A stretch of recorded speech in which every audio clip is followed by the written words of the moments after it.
If only I knew a truth that could prove all Natsu's innocence. If only I could make a fury that weaves its way through Erika's red.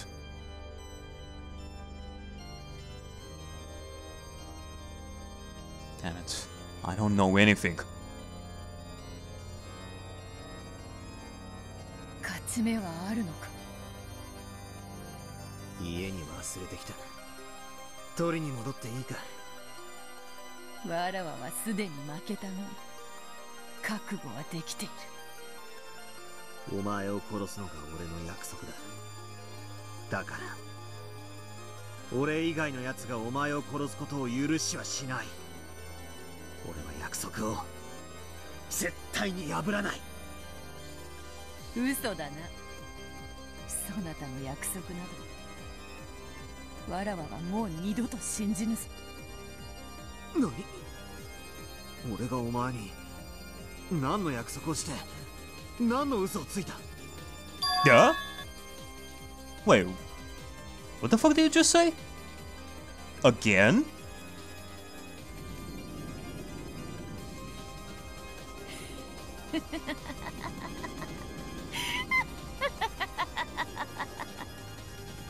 そなたの言葉でわらわは地獄を受け入れられるというもの。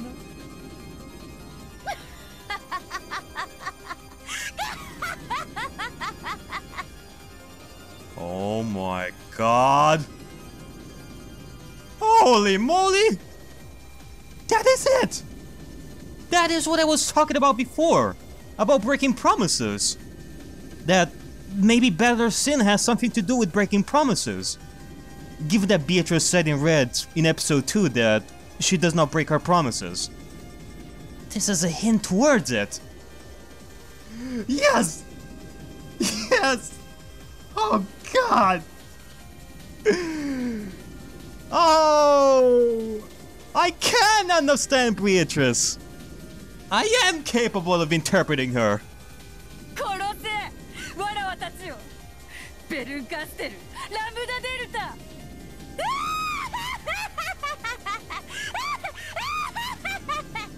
Oh my freaking god.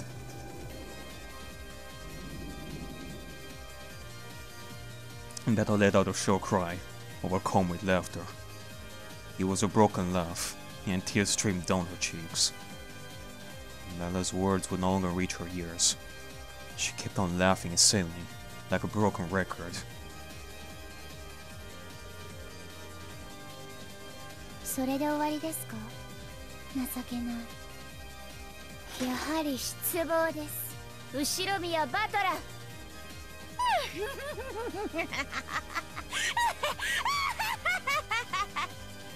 殺してくれドラノール。わらわをバッサリとその赤きたちで真っ二つに。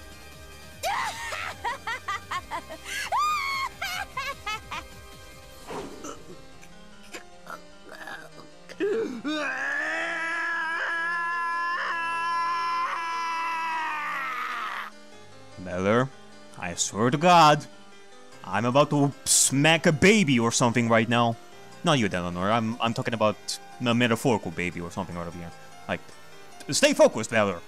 Like, this is your chance. There was a promise that you broke before. That is your sin. Think about your sin, damn it! Remember it. ゲストハウス2階へ。ラウンジを通過せずに至る方法 X を勝て。エリカは窓やらを封じたと主張しているが、侵入可能な全てを封印できたことは証明できていない。エリカに発見できなかった侵入口 X を封印できなかった可能性がある。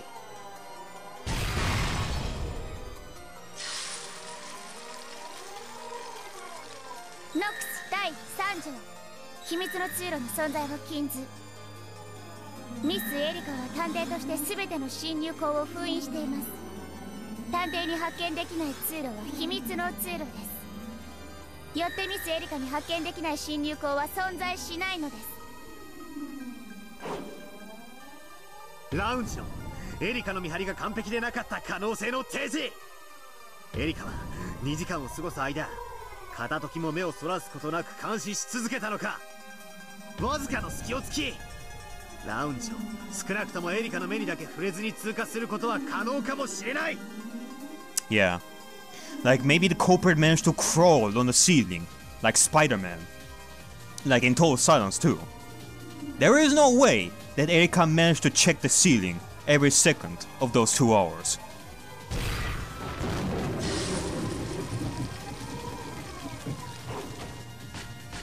緊急謹んで申し上げる。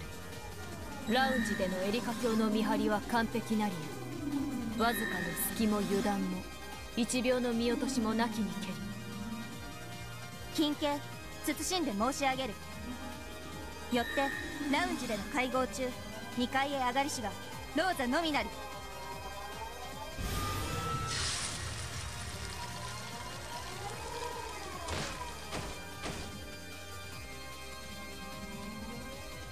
そのローザおばさんは本当にローザおばさん本人だったろうか。何者かがローザおばさんに変装した可能性、もしくは彼女が実は大きな旅行カバンなどを持っていて、その中に誰かが隠れていた可能性もある。 Really must be a huge suit. It really must be a huge suitcase in that case.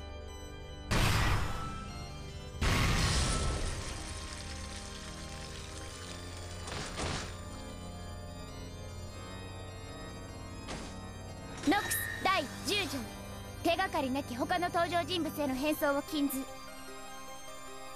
Without any clues. I wonder if there were clues somewhere that can tell us someone can do that. Like...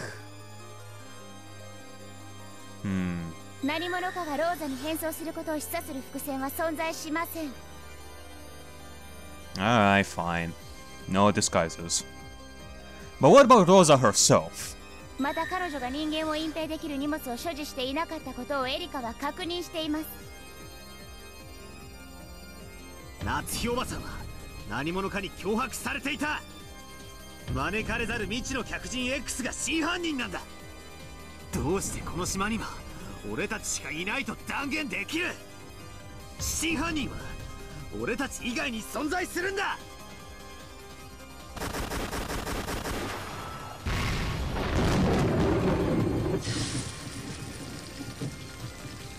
ノックス第1条、犯人は物語当初の登場人物以外を禁ず。 The story of this episode? Or the story overall? Cause if we're talking about the story of this episode, the man from 19 years ago was mentioned like early on. And that person could have done it, if we're talking about that. 毒物での遠隔殺人かもしれない。その死ぬと首に切れ込みができるような不思議な薬だ。 Damn it, Beller. That... I don't think that will work. Like, that is one of the commandments too. Drugs cannot be used, like at all, if they were not explained or even hinted at before. それは遅効性でアリバイがありながらも。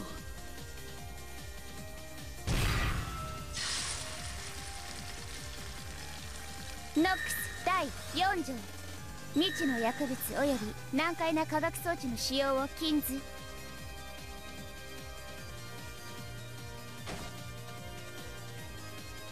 いとこ部屋や源氏さんの控室に遠隔殺人の可能な殺人の仕掛け X が存在する可能性もある。それは未だ発見されていない秘密の仕掛けで。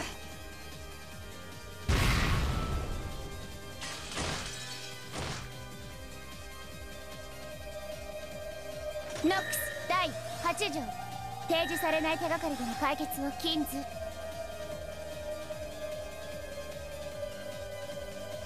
とにかく夏日おばさん以外に真犯人がいるんだ。それを否定するなら登場人物全員について赤き真実で犯人でないと負傷してみろ。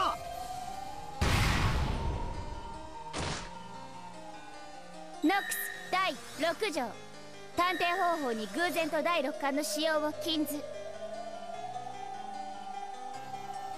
夏日おばさん以外の全員にアリバイだと。一人抜けてるぞ。エリカ自身のアリバイは誰がどうやって証明するんだ。 Okay, let's see about this one. ノックス第7条、探偵が犯人であることを禁ず。 The culprit, no. But the person that helped the culprit, who murdered the victims. Can we really trust that Erika spent her entire time with Nanjo in their library of the guest house between 24 and 1?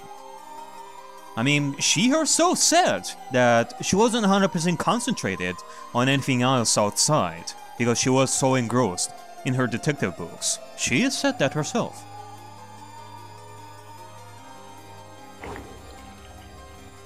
現行犯でない限り、夏日おばさんが無実である可能性は常に否定できないはず。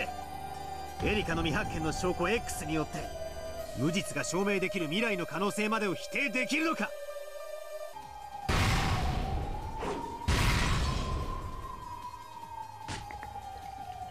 ノックス第8条、提示されない手がかりでの解決を禁ず。この物語は悪意ある虚実に満ちている。夏日おばさんを陥れようと物語自体が罠になっている。公正な真実だけで物語を再構築するべきだ。ノックス第9条、観測者は自分の判断解釈を主張することが許される。Huh? 俺が犯人で、例えば24時以降にジョージの兄貴たちが死ぬように遅効性の毒を盛り、その後午前3時に戻った俺が音もなく首を切断した可能性。聞き耳のエリカに聞かれないくらいに静かに。ノックス第8条、提示されない手がかりでの解決を禁ず。みんなは自殺なんだ。だから犯人は存在しない。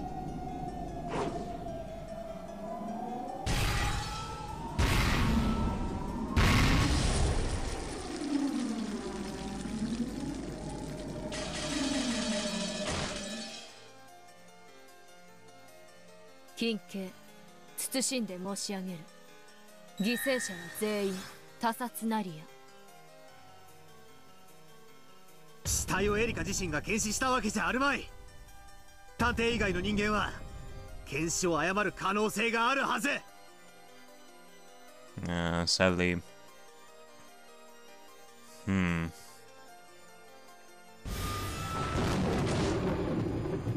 緊急謹んで申し上げる。すべての死体は決して検視を誤らぬものと知りたてまつれ。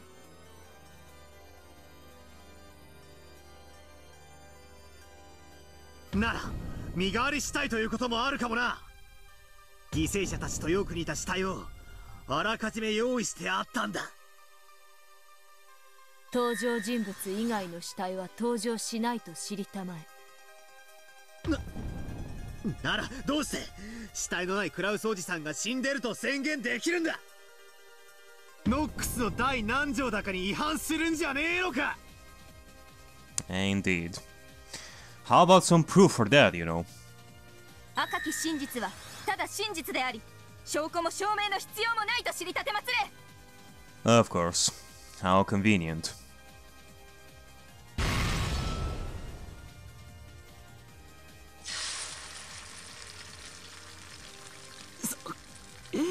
そんな実家し In the face of these insane arguments, all my effort to overturn the truth treating all Nazis as the culprit is completely meaningless.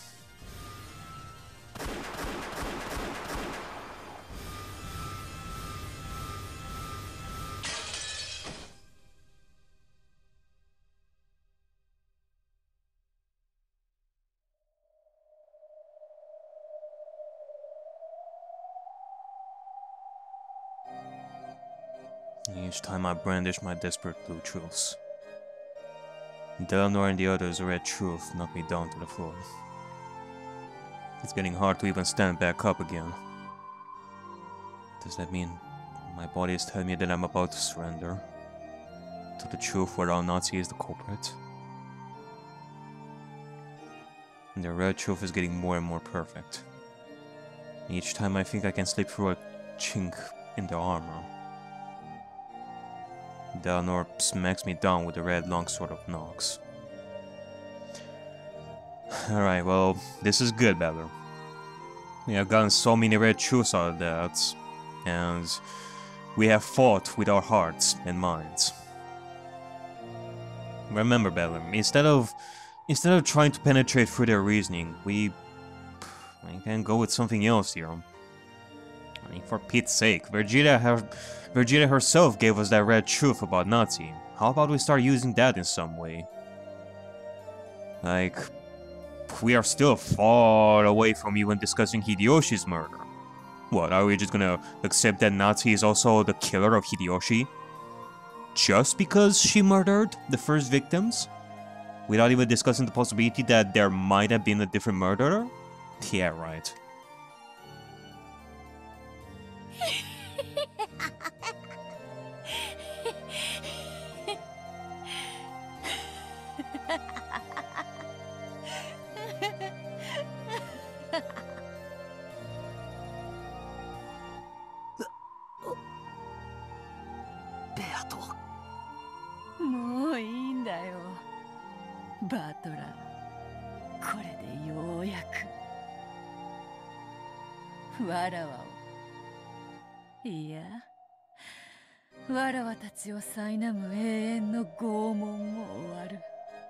Nah, we're not done yet. We're still not done about that promise thing that you mentioned before, you know. God damn it. You're telling me that I have to focus on both Nazi's defense and the promise at the same time? I will understand you to the fullest. Or my name is not Noby di Rafael Eisen no Mogurando. Which is not, but it sounds freaking awesome.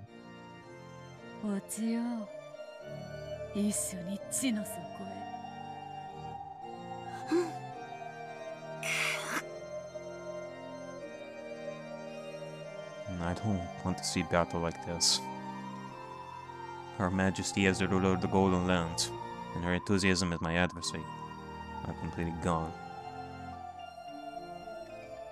She's just a pitiful woman who's been trampled over and who has lost all hope, with tears streaming down her face and a tragic smile that I cannot bear to look at. あなたの真実はもはや存在しないのですか? No. I have one last thing. それは夏日が犯人でない異なる真実なのですね. No. All I can do is prove that Nazi isn't the culprit.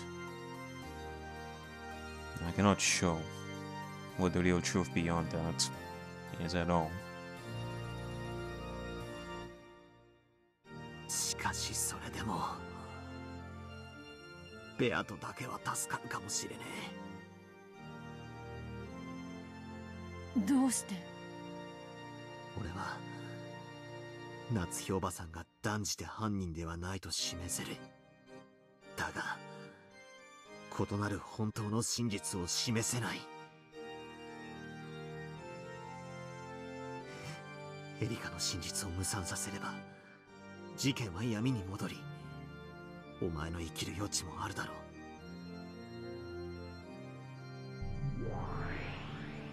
それができたならね。でももし新しき真実が示せないなら、あんたはもうプレイヤーとして無能の用なしよ。このゲーム版から永遠に消えてもらうわ。At this point, the game master has numbed out Delta, and she's there too.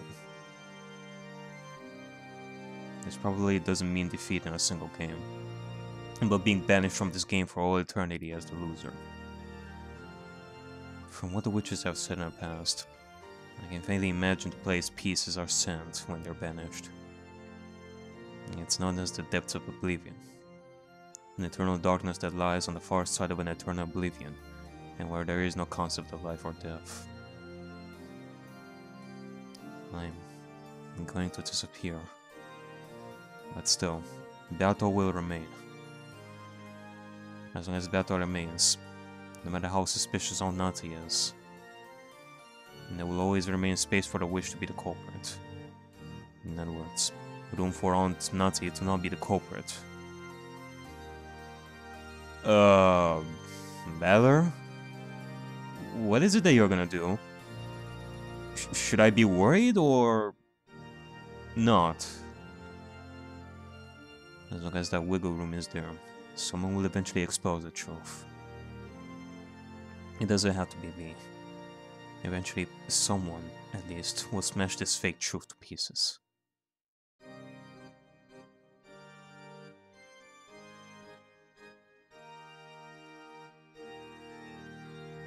I understood that this was the time to abandon myself for the sake of this other person who will eventually appear, for the sake of the real truth.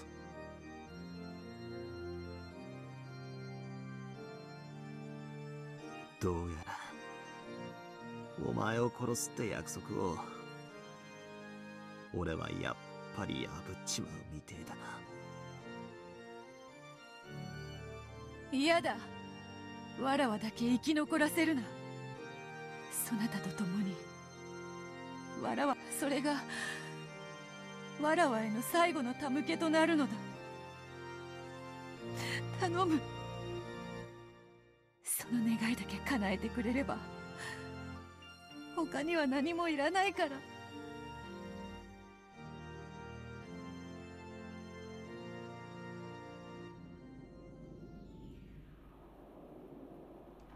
名残はつきましたか。やはりあなたには失望です。後ろ宮バトラー。とっとと引導を渡してください。夏日さんの罪を暴く私の独壇場が残ってますので。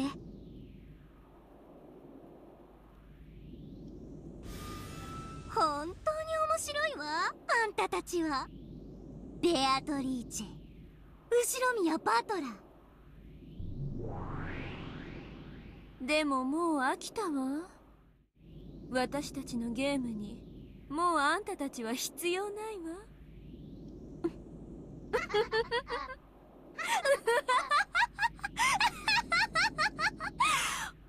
おやりなさい、ドラノール。これでおしまいです。最後の力がまだあるならせめて最後にそれを振り絞って見せてください。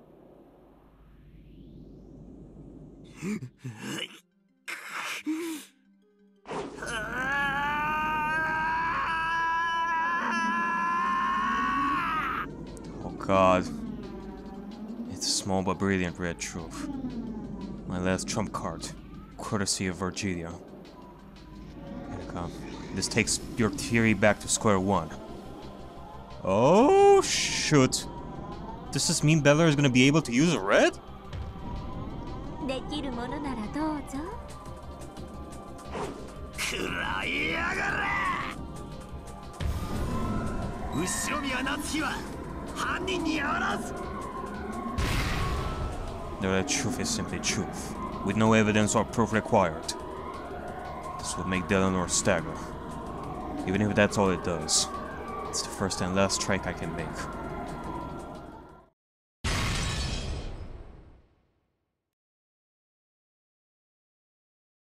NOX第2条。探偵方法に超自然能力の使用を禁ず。Huh? My red truth was blown away by Delano's red longsword. Oh.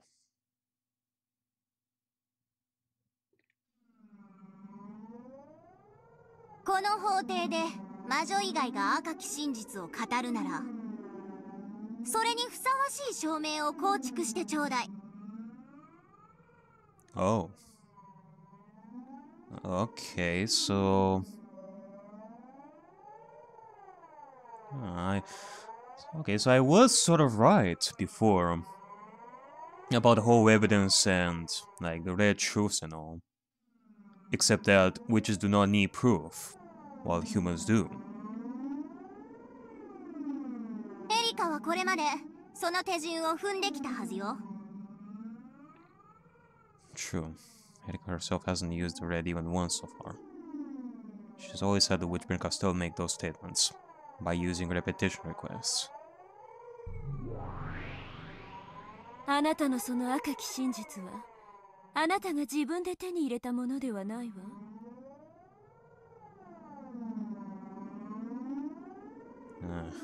Again, this entire story is like a party to which we are never invited.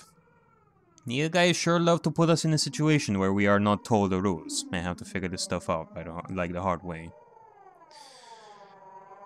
Umineko no Naku Koro ni 超常存在から授けられた超自然の真実よ。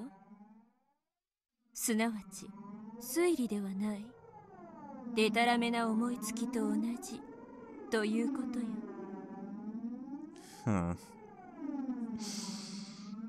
This is actually giving me an idea now that I'm thinking about it. If per Castell or the rest of them mention a red that has been stated by someone like, say, Beatrice or Virgilia, it should not count, right? Huh. Interesting. In that case, if I have Virgilia say the same red truth, where is Virgilia?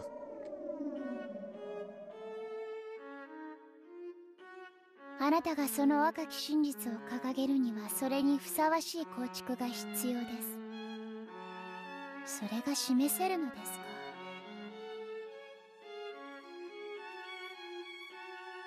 No, it's impossible. I just have the truth that Nazi isn't the culprit, without any basis or evidence. なあ、本当の真実なんて儚いんだよ。本当の真実なんて存在するのか。そしてそれは必要なものなのか。なくてもこうして物語は進むんだよ。バトラー。さあ、バトラー。あなたの示した赤を証明するのです。それができないならお別れです。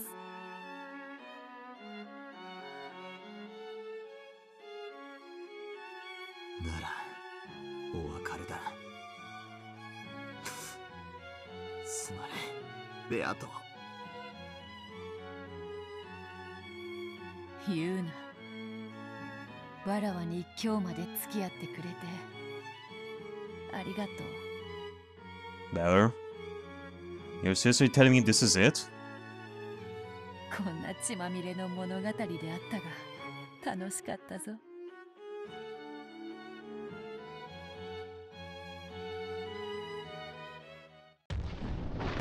それではこれにて当法廷は閉廷です。です。ですですですですですですですですですですですですです。 Oh God! Not again!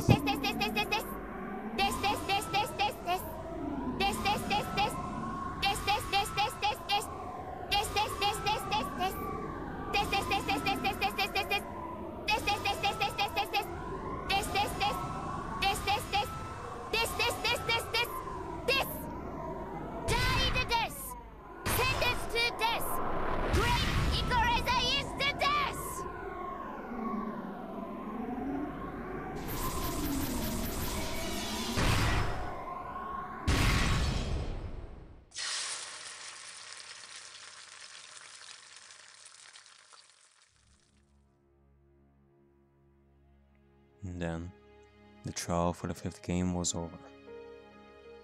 The detective, Furudo Erika, accused the culprit, Ushiro Miyanazi. There are 3 riddles that the detective must explain. The first is the whodunit. Who is the culprit? And as previously stated, it is Ushiro Miyanazi. The second is the howdunit. How did they carry out the crime? During the hour between midnight on October 4th, 1986, and 1 a.m. the next day, Ushiromiya Natsu went to the cousin's room on the second floor of the guest house, and the servants' quarters on the first floor of the mansion. There, she carried out the murders. It is only possible for the crime to have taken place during that hour. And for that 1 hour, alibis have been proven for all the characters except Natsu.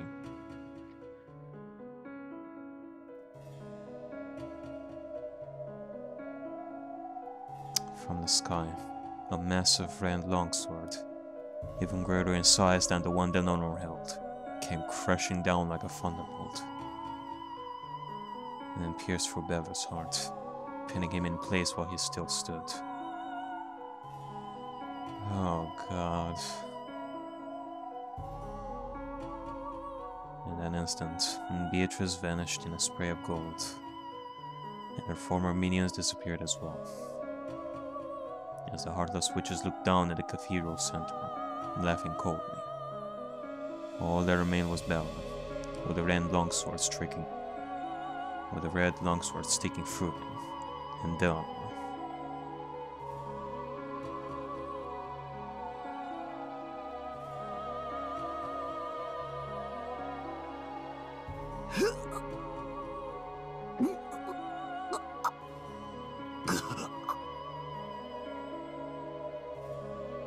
安らかに眠れ、後ろ宮バトラー。残念です。あなたはもっとできる人だと思っていました。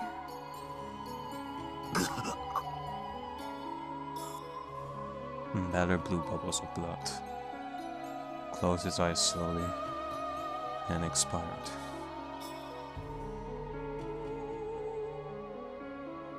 Eleanor stared on in silence, and then turned on her heels when she saw his life living.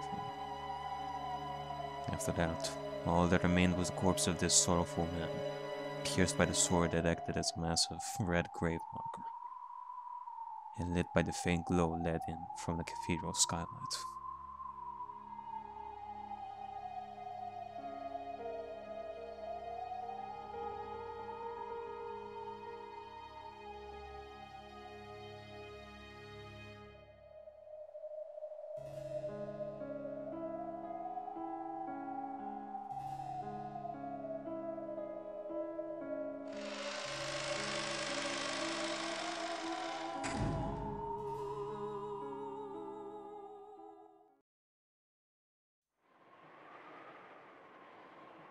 And then, there's the third riddle that the detective must uncover. The final riddle. The why done it. Why did they commit the crime? The motive. In third-rate mysteries, there's no need to uncover this. After all, even if you don't expose the motive, the culprit will just confess it when all is said and done. However, Furuto Erika was first-rate, so she would expose even this.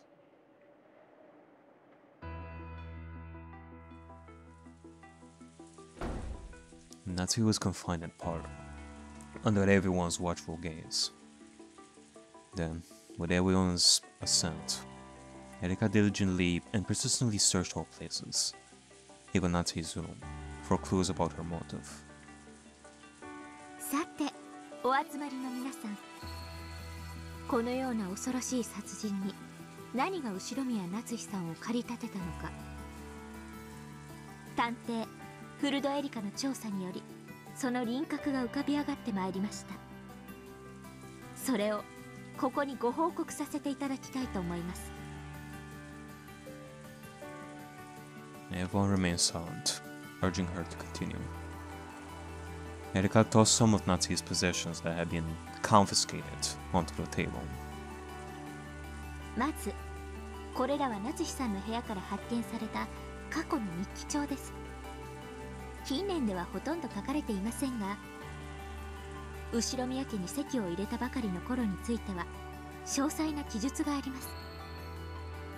これらの多くは鍵付きの日記帳に封じられていましたが、事件の全貌を暴くために全員の承認を受けた私の権限により、これらの鍵を全て破壊させていただきました。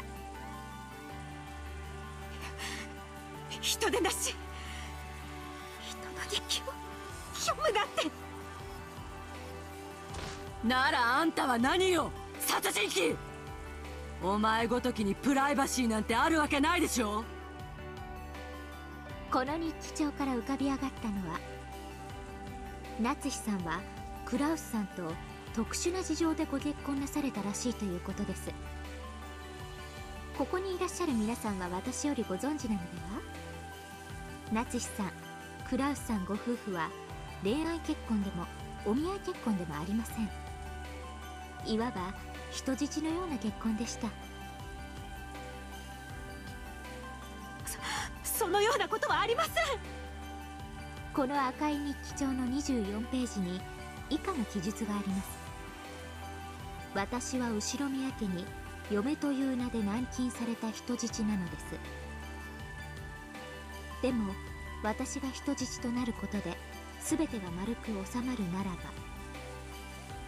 夏日さん、あなたは自分が人質であったことをここですでにお認めになっています。熊沢さんは夏日さんがここに来られた当初からお世話をしていますね。当時のことを話してくださいませんか？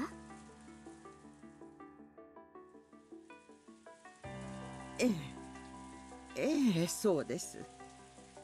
私にそうこぼされたこともございました。奥様のご結婚についての事情を知るのは、今は私と南條先生くらいのものでしょう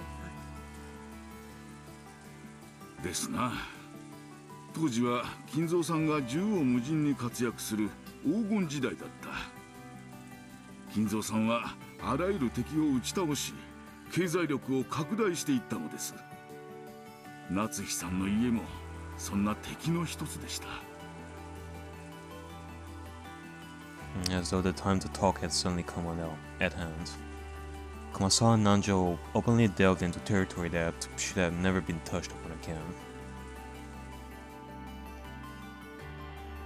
It concerned the period during which Kinzo was most feared for his ferocity. Although he was financially very powerful and had many connections, the elite looked down upon him as an upstart, which gave him a complex about his social standing. To combat this, Kinzo wanted to find Kraus a wife from a noble family, and used this to raise the Ushiromiya family status. He waged a financial war against Natsu's family, beat them down, and then proposed that a marriage be performed as a method of reconciliation. And the person he picked was Natsu. She was a veritable princess, raised good and true by a family of Shinto priests. By choosing her, not only did Kinzo cause them the worst possible humiliation, he also won what he considered to be the greatest possible trophy. So that marriage proposal was humiliating to Natsu from the very beginning. この辺りの経緯については、今熊沢さんと南條先生がお話しくださったものと日記帳に記されている内容が合致します。以上から夏日さんは後宮夏日を名乗ることとなった当初から後宮家に対し激しい憎悪を持っていたことがお分かりになると思います。どうですか、夏日さん。それはお認めになりますか？ All the cold gazes turned to face Natsu. 確かに最初はそう思っていました。私は愛のない結婚を強要された花嫁という名の人質だとそう思っていました。ですが夫は私を人質などと見下しはしませんでした。私の事情を理解し、同情と慈しみを与えてくれました。夫だけは私の理解者だったのです。なるほど、それは一理あります。確かにあなたの日記にはクラウスさんがあなたの事情を知って気遣ってくれる描写がいくつか散見できます。しかしあなたはそれをこちらの日記帳の47ページでむしろ気持ちが悪いと描写していますね。以下朗読します。クラウスの気遣いはむしろ私を惨めにさせるだけ。そうして私を恥ずかしめているのではないかとさえ思う時があります。以上から夏日さんがそんな気遣いを見せていた夫を嫌悪していたことがうかがえます。待ちなさい。確かに最初はそう思ったこともあります。まだ日々を不安に過ごす私が気遣いを素直に受け取れず、邪推してそう記してしまったこともあったかもしれません。私はやがてそんな夫の気遣いに気づいて、その気持ちを受け入れるようになるのです。その記述は日記帳のどこにも登場しませんが、日記にさえ書かない秘められた気持ちというものもあります。あらゆる証拠品と証言から多角的に構築して、あなたが夫に激しい嫌悪を持っていたことは明らかです。そして逆にあなたがおっしゃるようなやがて受け入れるようになっていったことを示す証拠は存在しません。私は夫は愛していました。その発言を赤き真実に昇華させる証拠証言の構築はできませんよね。愛を語るにも証拠がいるというのですか。赤き真実以外は何も信じられません。赤くない発言は何の証拠にもならない、何の信用もできない。赤くない文字は全て私を欺くための偽りです。愛してる？白い文字で愛を語られて誰が信じるんです？赤くない言葉なんて何も信用できない。この世で信じられるのは赤き真実とそれを得るために主に捧げる供物の証拠品だけです。真実を語れぬ嘘つき人間どもめ。赤き真実なき人間に愛も心も真実も語る資格なんてないんです。知ってました。男はあなたたち女が思ってるほどバカではありませんよ。男は女の愛しているなんて本気で真に受けたりなんかしません。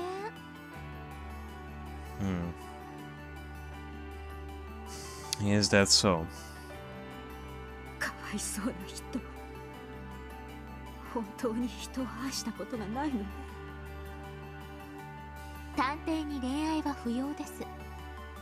恋愛という単語など殺人動機を示す以外で使用した覚えがありません。あなたが何と言おうと私たちは愛し合っていました。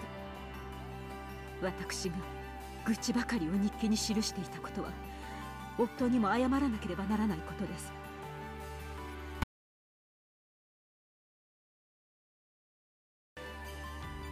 しかし私は夫に心を捧げていました。それはたとえ証拠で示せなくてもそれが真実なんです。却下します。往生際が悪いですよ。証拠と証言からあなたが後宮家も夫も全て憎悪していたことはもはや明白なのですから。そうよ。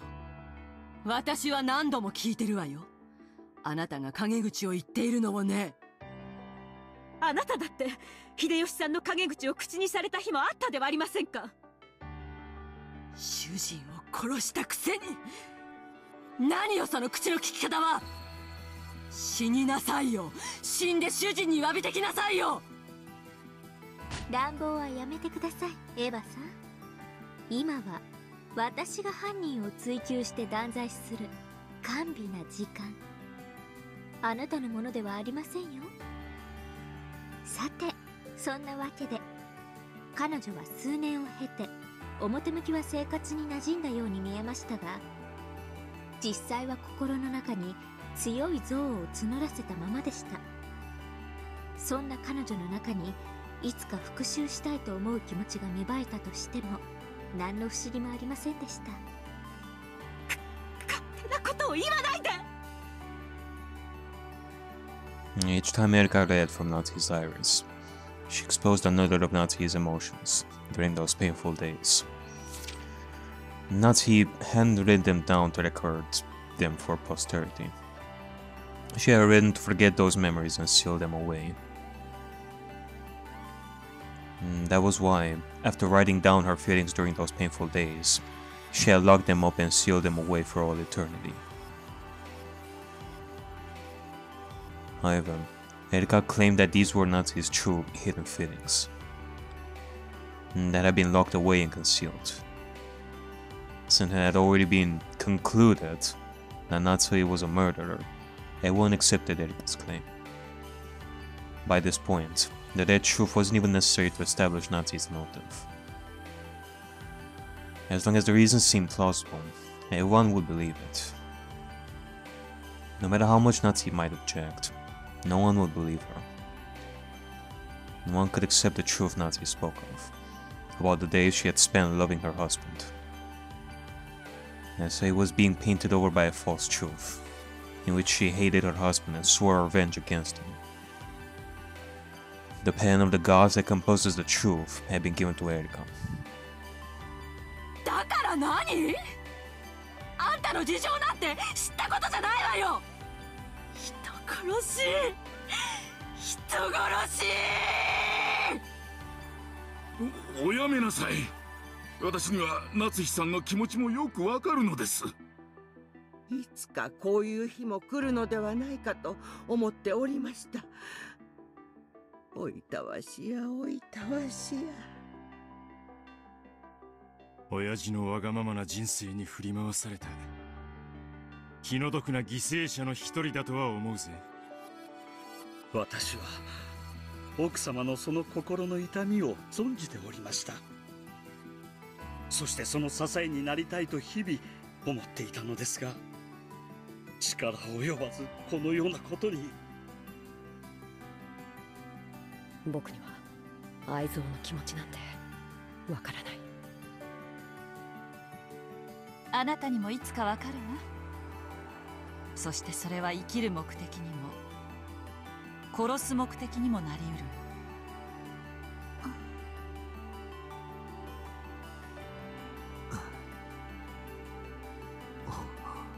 本当に夏日おばさんが犯人なのか。ああ、それを言われると実は最後に一つだけ夏日さん以外に犯人の可能性のある人がいらっしゃいまして。Wait, what?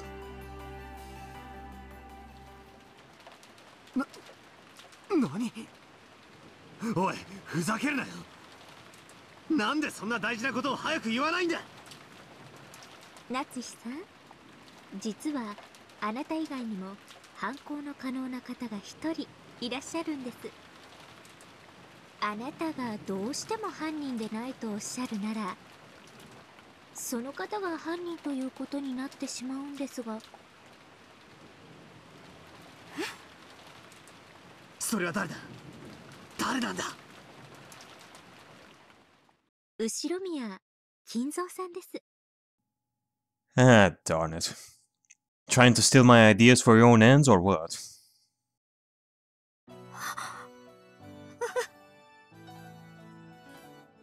金蔵さんは今日の未明、3階書斎の窓からお出かけになられたまま行方知れず。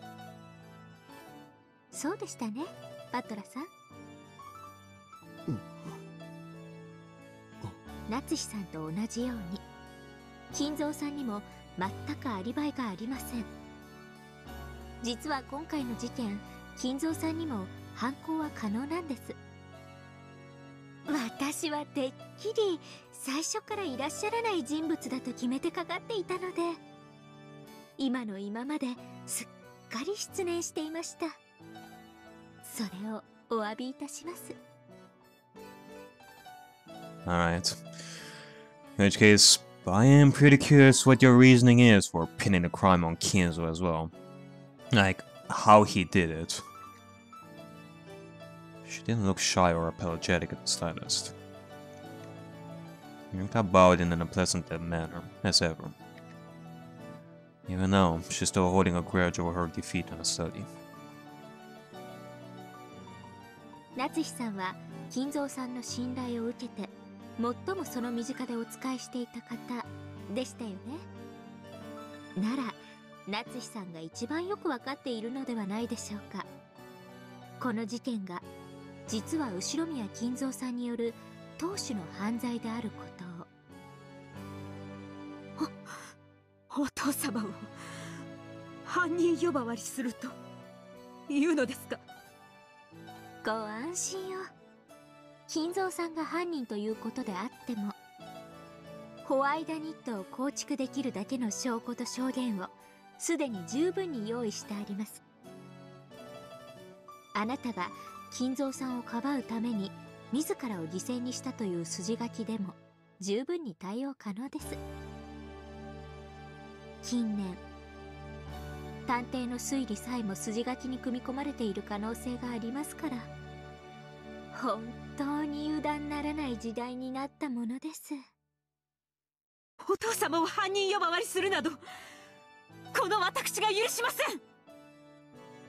夏日さん、頭を冷静にして胸に手を当ててよく考えてください。あなたが実は金蔵さんが犯人でしたと告発してくれれば、この事件は全て解決するんです。あなたの濡れ衣は晴らされ、名誉も回復されるでしょう。Ah, darn it. I feel like I can sense what is going to happen here. Nazi is basically going to deny that Kinzo is the culprit, which would mean that she's once again going to be pinning the crime on herself in similar fashion to Kraus. In other words, by pushing the crime onto Kinzo, Nazi would be saved. However, 私はお父様より後宮家の名誉を託されたのです。その私が濡れ衣を晴らすためだけにお父様の後宮家の名誉を自ら汚すと本気でお思いですか。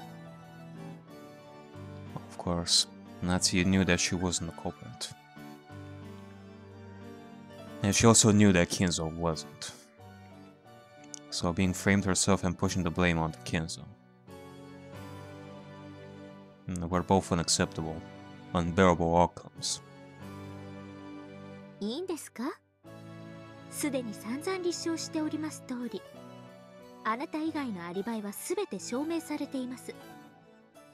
あなたが金蔵さんを告発されないならば、やはりあなたが犯人だということで、今度こそ本当に特定され真実となってしまいますよ。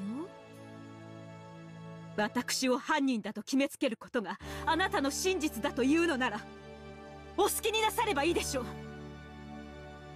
私が無実であることを神様はきっとご存知です。必ずやいつか私の無実を証明してくれます。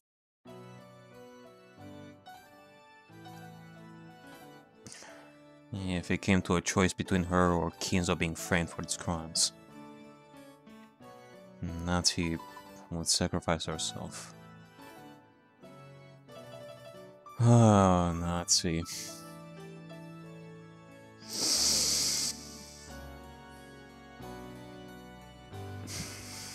Maybe it is me being the biggest idiot imaginable. Like, yet again, I'm being an idiot over here, but I cannot help but question, like, even after all this time, like, question what made Kinzo so special in your eyes for you to cherish him Like, even accept the accusation put on you for murder.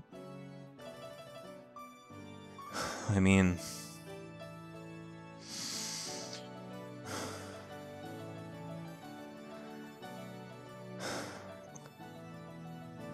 Christ.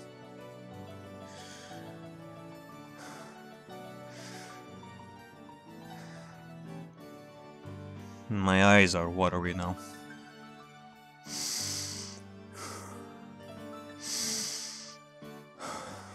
Hold on.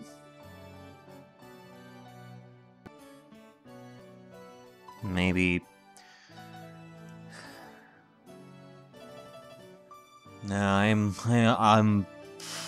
I'm sure that there were some details there that told me of Kinzo's past. That would tell me the reason why Nazi would cherish Kinzo so much, even after all this time. Despite everything that I've seen in the entire story that told me that Kinzo is one of the most heinous people in like the entire thing. Even with the whole baby thing. I mean, maybe it doesn't matter. Maybe I missed details in the past. Like, who knows? But I guess I can go with this kind of angle. Like, if Natsuhi goes to such extreme lengths, then it has to be that Kinzo did something in the past for Natsuhi to be eternally grateful to her. I mean, Erika keeps talking here about how there needs to be evidence for love and such. And that piece of evidence would basically be us seeing the moment when Kinzo would do something for Natsuhi that would make Natsuhi eternally grateful to him. But since since I don't remember, or I completely missed that detail in the past, it kind of makes me question, and therefore I am thinking based on evidence for something that I need confirmed. And I mean, you know, like the only other option left that I would not accept, by the way, I'm just saying this. Like, the only other option left would be that Natsuhi is truly fucked in the brain to no end. Like I show her a pink bowl, and she will say that this is a pig. Like, that kind of fucked up brain of hers. But I'm not gonna go with that kind of option. If Natsuhi has shown such respect and cherished Kinzo so much, like, I have to believe her to some extent, right? It has to be that something happened in order for Natsuhi to think this way, even after all this time. Otherwise, it would make no sense. I mean, that's basically what I got. Of course, by this point, I am missing details, and thus it makes me unable to understand these people, which...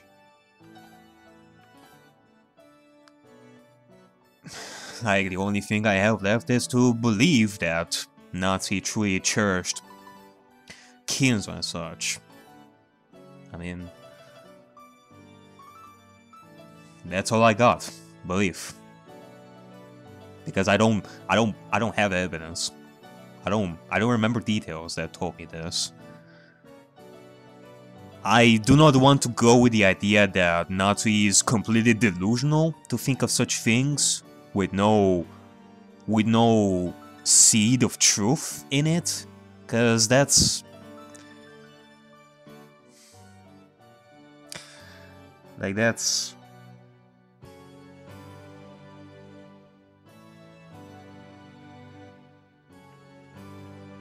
I don't know, I guess I'll think about this a little bit more later. Perhaps knows her way of protecting the Shirumiya family honor. Natsuki, おばさん。チャンスをあげたのに。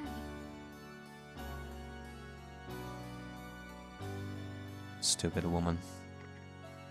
This future where your name will eventually be cleared doesn't exist. Not for you or any of the other pieces in this game. Natsuki had made her decision. If they were going to call her the culprit, she would let them. She boldly rejected the thought of setting Kinzo's honor to gain a momentary truth where she wasn't a culprit, and therefore the tale would be woven with her as the culprit. If, in the future, the accusations against her were to be proven false, this tale would probably be rewritten. However, such a future would never come. I think truth is a fleeting thing. Even if I'm a good person up until my death, if some heartless person after my death writes down that I wasn't a good person, and that is shared with everyone else, then even all the goodness in which I lived my life will be overwritten easily.